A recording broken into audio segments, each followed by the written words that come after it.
Oke, selamat sore semuanya. Hari ini saya akan memberikan penambahan sedikit tentang pengendalian sistem informasi yang digunakan bisa untuk membantu juga kalau misalkan ada penjelasan tentang uh, tugas terketiga gitu ya. Oke, pengendalian organisasi itu adalah jadi intinya atau konsepnya itu adalah bagaimana kita melakukan kendali terhadap organisasi, terutama di lingkungan sistem informasi manajemen seperti itu. Misalkan contohnya kalau di dalam kasus adalah bagaimana kita bisa mengendalikan suatu sistem informasi e-banking yang ada di organisasi BRI misalkan ataupun di bank-bank umum lainnya. Nah, di sini pengendalian ini digunakan untuk membantu itu. Nah, pengendalian organisasi itu akan terjadi jika adanya pemisahan tugas dan pemisahan tanggung jawab. Artinya bahwa setiap orang itu memiliki tugas dan tanggung jawabnya masing-masing. Ya, dari sini misalkan bagian kasir. Bagian kasir hanya membantu untuk uh, menjelaskan, membantu bagian kasir teller bank itu hanya bisa untuk menerima uang ataupun pembayaran dan lain-lain. Berbeda tugasnya dengan bagian customer service kalau di Indonesia. Beda halnya kalau di Taiwan. Kalau di Taiwan, tugas dari tugas dari teller itu juga merangkap sebagai customer service. Kalau kita notice misalkan di Chonghua Bank atau di Mega Bank atau di bank-bank lainnya, ya Bank of Taiwan dan lain-lain, itu akan sedikit banyak ada beberapa yang di merger. Misalkan kita mau ganti buku, itu nggak perlu kita ke CS. Di sana nggak ada CS, tapi yang ada hanya langsung ke customer service-nya. Yang ada hanya langsung bukan customer service. Merangkap di situ. Teller sekaligus dengan customer service. Seperti itu. Jadi biasanya mereka ada kalau di Indonesia itu akan dipisahkan menjadi 2. Nah, ini adalah salah satu contohnya. Di mana ada pemisahan tugas dan pemisahan tanggung jawab. Nah, pemisahan tugas dan tanggung jawab itu terjadi ketika ada beberapa hal, misalkan contohnya di sini pemberian wewenang transaksi dan bagian yang menyimpan aktiva bersangkutan, atau pemisahan tugas dan tanggung jawab antara pemberi wewenang transaksi dan bagian yang melakukan pengolahan data. Transaksi, pemisahan tugas dan tanggung jawab antara bagian penyimpanan aktiva dan bagian pelaksanaan. Pemisahan tugas dan tanggung jawab antara bagian pelaksanaan dan bagian yang melakukan pengolahan data. Pemisahan tugas dan tanggung jawab antara bagian penyimpanan aktiva dan bagian pengolahan data. Pemisahan tugas dan tanggung jawab antara orang yang melakukan koreksi kesalahan transaksi dan bagian pengolahan data. Jadi ada perbedaan wewenang dan tanggung jawab di sini yang terjadi. Nah, ketika Departemen SI itu juga mempunyai, atau Departemen Sistem Informasi itu juga mempunyai beberapa bagian. Nah, ini contohnya misalkan ada bagian kontrol data, ada bagian persiapan data, ada bagian pengoperasian data, lengkap dengan tugas dan tanggung jawabnya masing-masing. Kalau kita lihat dan kita cermati di sini dan di slide ini. Jadi ini adalah salah satu beberapa contoh bagian-bagian yang ada di dalam satu departemen sistem informasi misalkan. Dan tugas dan tanggung jawabnya ngapain aja, ini ada di sini. Oke, nah ini adalah beberapa contoh kenapa pemisahan tugas dan tanggung jawab itu sangat diperlukan, terutama karena untuk membantu dalam fungsi pengendalian. Pengendalian dokumentasi ya itu adalah bagaimana kita melakukan mengendalikan ya dokumentasi yang ada, baik itu dokumentasi berupa deskripsi, penjelasan, bagan alir dan lain-lainnya. Ya, sehingga dokumentasi ini juga perlu dilakukan pengendalian. Nah, fungsi secara otomatis dokumentasi itu untuk mempelajari cara pengoperasian sistem, bahan pelatihan, dasar pengembangan sistem lebih lanjut, dasar apabila akan memodifikasi atau perbaiki sistem di kemudian hari, dan materi acuan bagi auditor. Oke. Nah, jenis-jenis dokumentasi ini ada beberapa hal. Yang pertama itu adalah dokumentasi dokumen dasar, ada dokumentasi daftar rekening, ya, misalkan contohnya, terus ada dokumentasi untuk prosedur manual, di mana arus dan dari dokumen dasar dalam perusahaan, ya, ini ada bagian mana yang menyiapkan dokumen dasar, tembusan, bagian mana yang mengarsip, siapa saja yang harus menerima dokumen dan lain-lain. Dokumentasi prosedur, ya, prosedur-prosedur yang harus dilakukan sesuai dengan keadaan tertentu digambarkan, terus dokumentasi sistem digambarkan dengan sistem flowchart dan dokumentasi program. Ini untuk menggambarkan logika dari program dalam bentuk bagan alir program atau tabel keputusan pengendalian program. Nah, sedangkan dokumentasi operasi itu adalah penjelasan cara dan prosedur untuk mengoperasikan program. Dokumentasi ini sifatnya untuk operator. Sedangkan dokumentasi data berisi item data dalam basis data untuk sistem informasi. Ya, jadi menyimpan tentang data-data apa saja yang boleh disimpan di dalam suatu sistem informasi. Oke, nah sekarang kalau kita berbicara pengendalian perangkat keras gitu ya, maka ada beberapa yang bisa kita lakukan. Ya, terutama yaitu ada parity check, ada echo check, ada read after write check, ada pemeriksaan baca ulang, dan pemeriksaan validitas. Nah, di sini ini adalah fungsinya untuk membantu apabila ada terjadi kerusakan sistem. Ya, atau kerusakan bukan sistem, tapi kerusakan dari perangkat keras yang kita punya, seperti itu. Oke. Nah, parity check itu apa? Bisa dilihat di slide ini, gitu ya. Parity check itu adalah untuk mengecek apakah ada kerusakan pada RAM, ya, dengan cara menambahkan 1 bit pada byte-nya, ya. Terus yang kedua itu adalah echo check, ya. Yang ketiga itu adalah read after write check, ya. Oke, terus ada lagi dual read check. Oke, ini adalah data yang telah dibaca dan dengan benar, apakah sudah benar atau belum, itu ada di sini. Oke, terus dan yang terakhir itu adalah validity check. Data telah dikodekan dengan benar. Ya, apakah data sudah divalidasi seperti itu, validity check itu. Oke. Nah, sedangkan sekarang pengendalian keamanan fisik.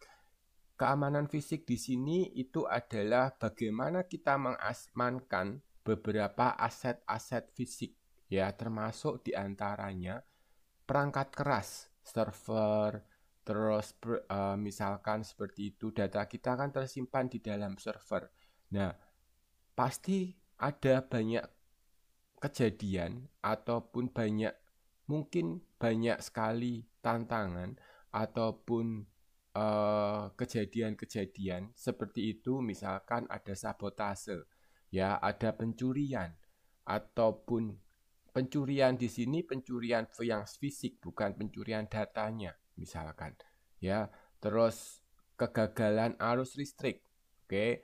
Dan juga di sini juga pencurian di sini juga bisa jadi pencurian data ya, pencurian sistemnya juga, pencurian apapun terutama untuk perangkat kerasnya, diambil perangkat kerasnya. Lah kalau servernya diambil seperti itu atau harddisknya aja yang diambil, bagaimana kita harus menanggulangi hal-hal semacam ini?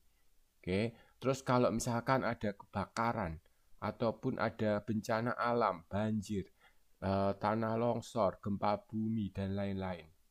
Oke, bayangkan misalkan ada suatu server di bank gitu ya, server bank.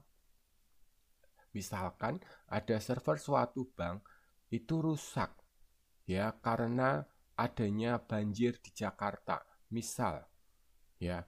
Nah, hal ini akan menyebabkan bank itu akan menjadi berantakan sama sekali pasti. Ya kan? Bayangkan jika data nasabahnya terendam istilahnya. Ya kan? Sama kayak kita misalkan membayangkan ketika ijazah kita gitu ya, ijazah kita itu juga terendam banjir misalkan. Nah, ini kan sangat membahayakan dan juga sangat merugikan. Nah, maka kita harus bisa melakukan pengendalian semacam ini ya, terhadap ketidakamanan berbagai hal ya, sabotase, pencurian, kegagalan arus listrik, api dan kebakaran, temperatur dan kelembapan, debu, binatang pengarat dan serangga, bencana alam. Oke, nah itu berarti harus dilakukan pengendalian. Oke, seperti itu. Nah, pengendalian terhadap keamanan fisik ini itu adalah pengawasan terhadap akses fisik. Ya, artinya adalah proteksi pembatasan terhadap orang yang keluar masuk ke lokasi tertentu dengan cara melakukan penempatan satpam, pengisian agenda kunjungan, CCTV, kartu dan tanda pengenal, peracik kertas, ya, pintu arah yang membuka keluar dan lain-lain. Ini bagaimana kita melakukan akses terhadap itu. Oke, terus kalau pengaturan lokasi fisik ini harus diatur misalkan sekuritasnya berjalan dengan baik ya, terus lokasi yang tidak terganggu oleh lingkungan, gedung yang terpisah atau adanya fasilitas cadangan. Oke, fasilitas cadangan ini biasanya tiap-tiap bank juga pasti ada. Jika ada suatu kejadian gitu ya, dan di salah satu manajemen pengendalian itu ada nanti, yaitu adalah kalau lebih detail kalau teman-teman mau pelajari itu nanti ada tentang hot backup ya, hot backup list gitu ya, tempat yang itu, dan ada warm backup, ada cold backup. Itu nanti bisa dilihat di situ ada bagaimana perbedaan dari mereka bertiga itu. Nah, ini adalah bedanya ada di situ. Oke, ada pengaturan lokasi fisik. Harus diatur agar perencanaan sekuritas dapat berjalan dengan baik. Terus pengendalian keamanan fisik, ini ada pengendalian penerapan alat-alat pengaman. Ya, alat-alat pengaman ini itu ada UPS, saluran air, alat pemadam kebakaran, stabilizer gitu ya, ada smoke detector dan alarm. Ini juga termasuk diantaranya di situ.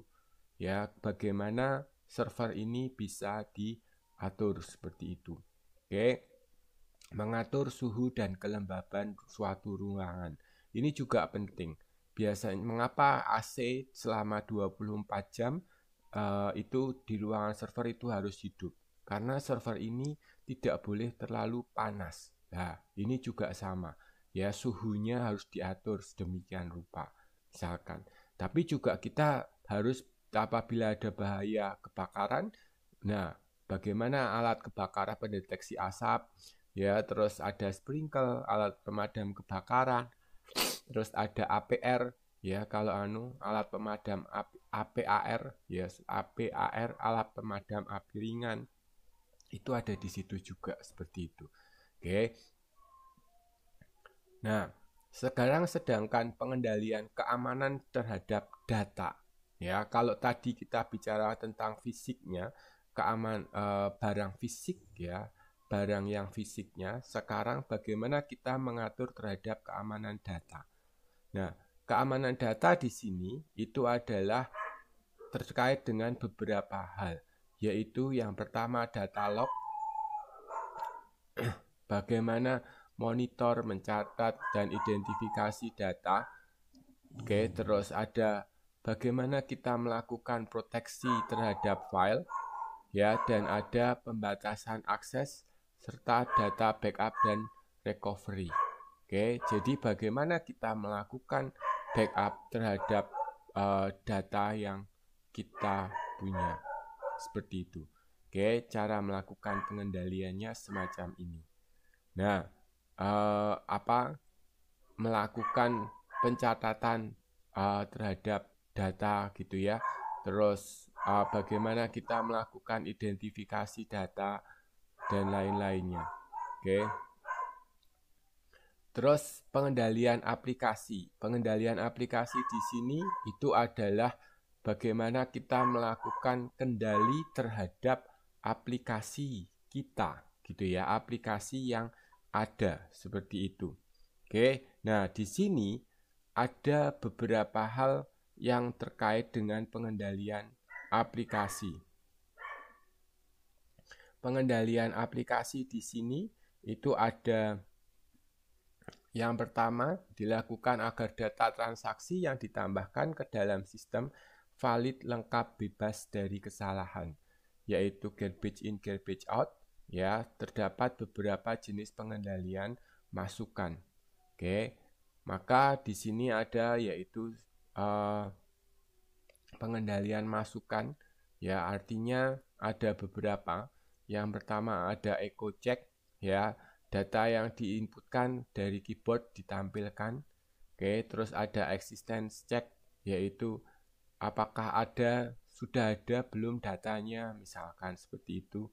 Ya, matching check itu adalah kode yang dimasukkan dengan field di file induk yang bersangkutan itu apa sudah match belum, gitu ya. Misalkan ada nasabah dengan kode 155. Nah, 155 ini harus ada di file nasabah. Bener enggak? Gitu ya. Kalau enggak ya berarti ini berarti tidak benar. Gitu ya. Ada nasabah dengan kode 155 misalkan. Seperti itu. Oke.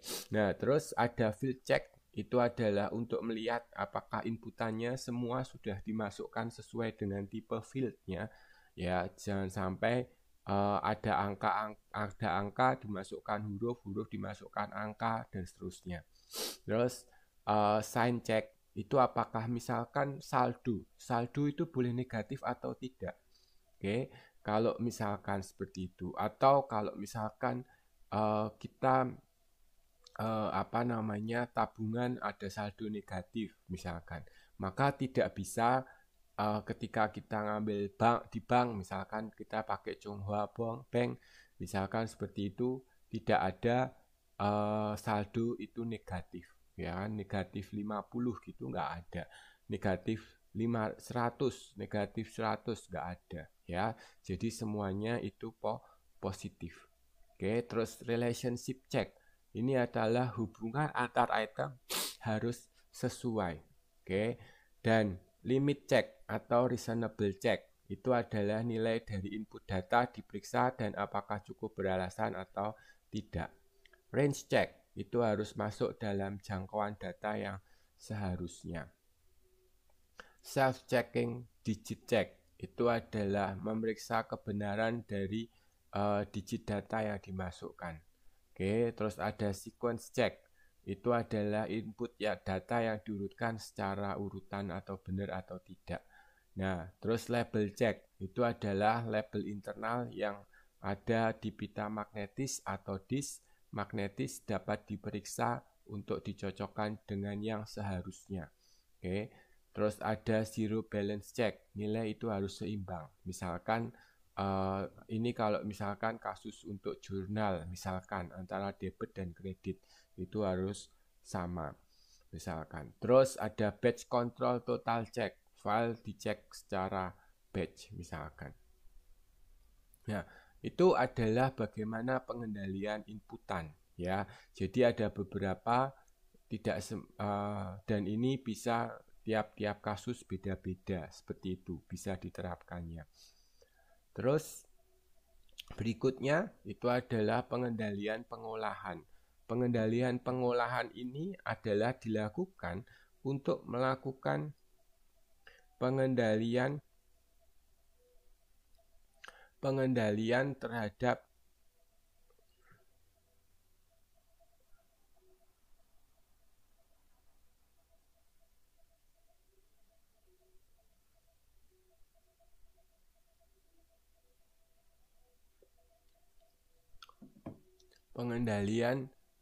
pengolahan itu mengendalikan pengolahan yang terjadi dalam komputer.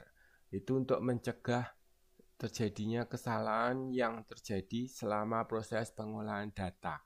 Ya, jadi misal ada beberapa kesalahan seperti overflow, kesalahan logika tidak lengkap, ya penanganan pembulatan yang salah, kesalahan akibat record rusak atau hilang, kesalahan urutan proses, kesalahan data di file acuan, kesalahan proses serentak itu juga merupakan pengendalian pengolahan.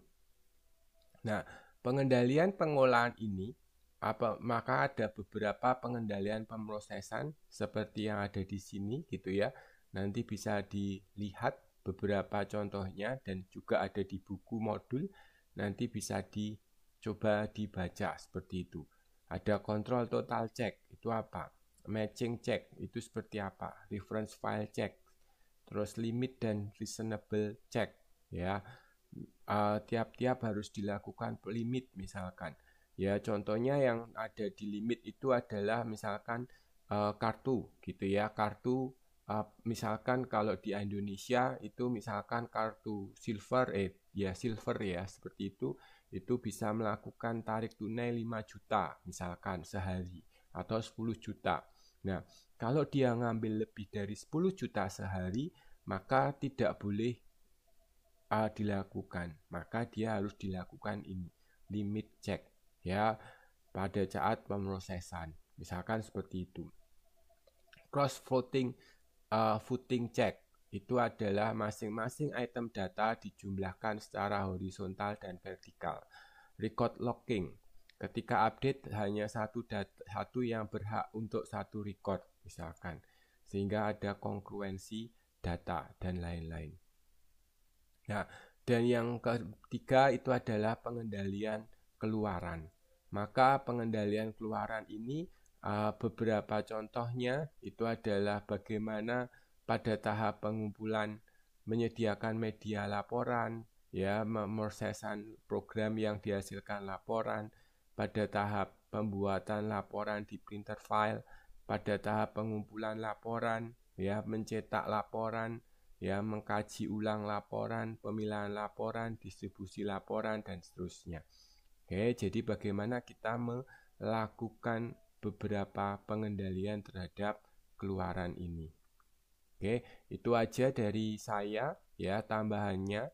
Nanti silahkan kalau misalkan ada yang mau ditanyakan lebih detail, misalkan terkait dengan contoh-contoh dan lainnya, bisa didiskusikan di grup. Oke, terima kasih. Selamat sore.